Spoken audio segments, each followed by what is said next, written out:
देवा पांडुरंग,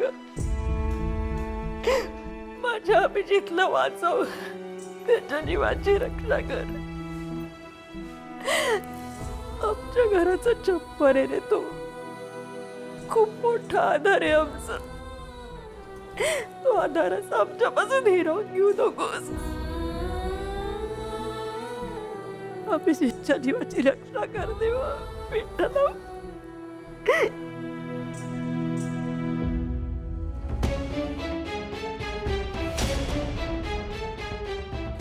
जीवाची रक्षा कर. काकू अहो काय झालं हे सगळं आणि कसं झालं? कुठे झाला हा ऍक्सिडेंट आणि खूप लागलंय का अभिला?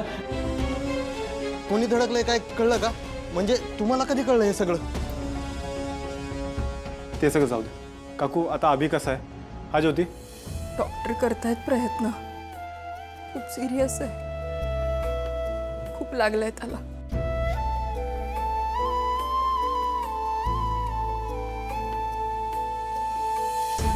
अरे दादा, तुला तर माहिती आहे ना, प्रीतीताईचं लग्न ठरलं होतं ते. हो सुजयशी ना? अरे तो तो पण होता दादा सोबत रिक्षात. काय त्याला काही झालं नाहीये ना? त्याला लागलं नाहीये ना? सुजय दादा नाही वाचू शकतो. तो आम्हाला सगळ्यांना सोडून गेला. हो कीर्ती तू शांत हो. शांत हो.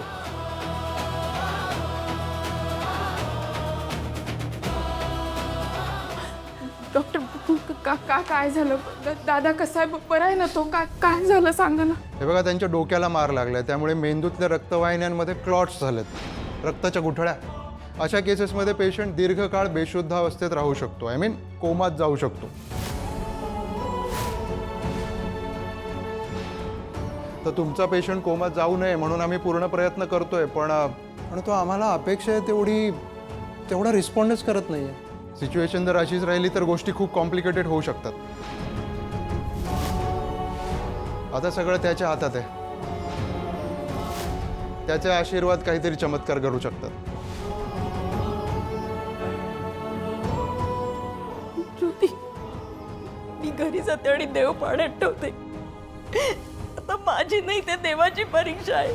आजवर मी त्याची भक्ती केली ना, आता त्याला धावून यावं लागेल.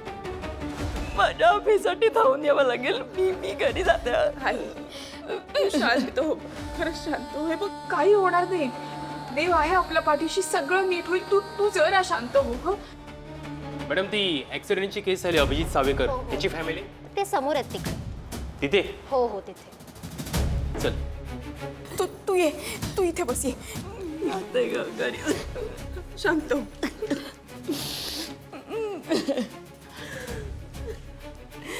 अभिजित सावेकरांचे नातेवाईक कोणीच? हो आम्हीच. काय झालं? ज्या कारने अभिजित सावेकरच्या रिक्षाला धडक दिली त्या कारच्या ड्रायव्हरला आम्ही अटक केली. तुमच्यापैकी कोणीतरी येऊन पोलीस स्टेशनला कंप्लेंट फाईल करा. मी येते, चला. हाय, शांत. थांब ज्योती, आम्ही पण येतो सोबत. एक मिनिट, तुमचं तिथे काय काम आहे? हो हवालदार साहेब, अहो, आमच्या अभिचा एवढा मोठा ऍक्सिडेंट झालाय आणि आम्ही हातावर हात ठेवून गप्प बसायचं? हो बरोबर आहे. अहो पण तुम्ही तिथे येऊन करणार काय? ते आम्ही बघू नंतर. हे बघा, मला तिथे कुठल्याही प्रकारचा राडा नकोय, हा समजलं? आम्ही काय राडा करायला नाही येत आहे, फक्त ज्योती सोबत येतोय. नाही आम्ही तिथे कुठल्याही प्रकारचा राडा करणार नाही. चल ज्योती. आई येते.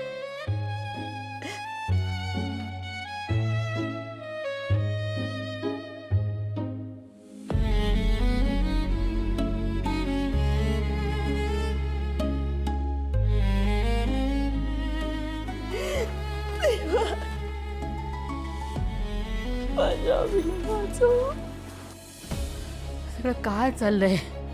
हा स्वराज काही सांगायला तयार नाही. दीप फोन उचलत नाही. दादाला कळलं ना तर मग कठीणच आहे सगळं.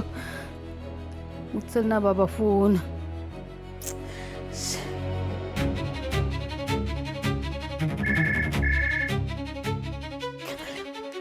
दीप दीप अरे कुठे आहेस तू? काय झालंय सगळं? हॅलो आत्या, दादा कुठे? तू मला आधी सांग हे सगळं काय चाललंय? दीप हा सगळा काय प्रकार आहे? मला खूप टेन्शन आले. मला कळायला हवंय सगळं काय चाललंय ते. आत्या मला आधी सांग दादा कुठे आहे? ते सगळं जाऊ दे, तू आधी घरी ये. अगं हो मी येतो घरी. तू आधी दादाला फोन दे. मला दादाशी बोलायचं आहे. दीप घरी पोलीस येऊन गेलेत.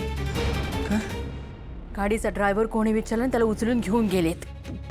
पोलीस गेले म्हणजे? म्हणजे ते सगळं नको प्रश्न विचारू मला. तू आधी घरी निघून ये. मला सगळं कळलं पाहिजे. हे काय चाललंय, कुणी केलं, कधी केलं, कसं झालं, मला सगळं कळलं पाहिजे. आत्या तू शांत हो. तू आधी घरी ये. तू शांत हो. मी तुला घरी येऊन सगळं सांगतो. तू शांत हो. मी येतो घरी. येतो लगेच येतो. दीप हॅलो हॅलो.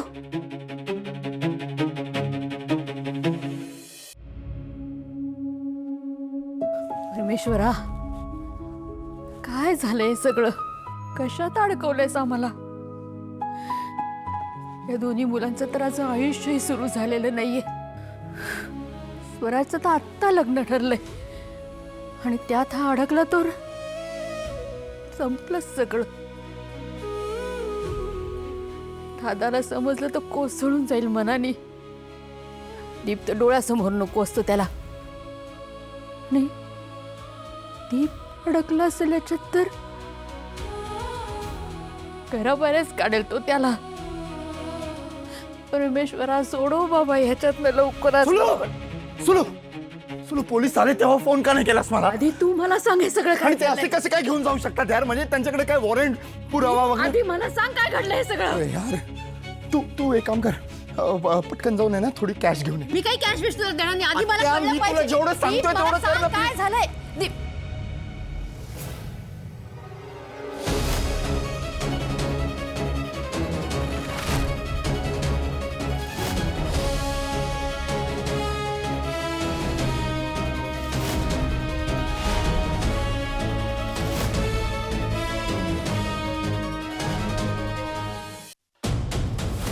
दादा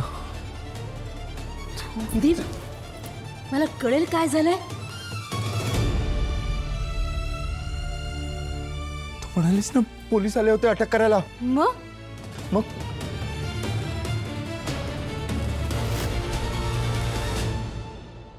तुमच्या दोघांपैकी मला सांगणार आहे का नक्की काय झालंय?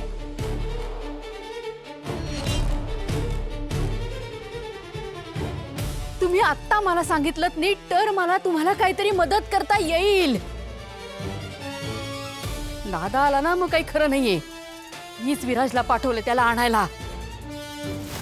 एकदा दादा जर घरी आला आणि त्याला सगळं कळलं ना तर मग सगळं संपलं. मग हजार प्रश्न विचारेल तो तुम्हाला. कोण गाडी चालवत होतं, कशी गाडी चालवत होतं, गाडी कुठे धडकली, गाडीत कोण होतं, कुणी काही झालं का, किती नुकसान झालं. आणि जेव्हा त्याला कळेल ना या सगळ्या प्रकरणात एक माणूस गेलाय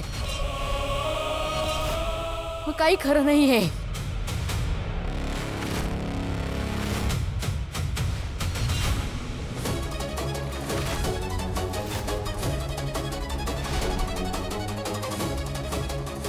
दादा दादा दीप आत्या, मला आधी कळलं पाहिजे नक्की काय झालंय ते. आम्ही दोघं गाडीत. एक मिनिट. दोघं म्हणजे? पोलीस नक्की कोणाला घेऊन गेलेत? हा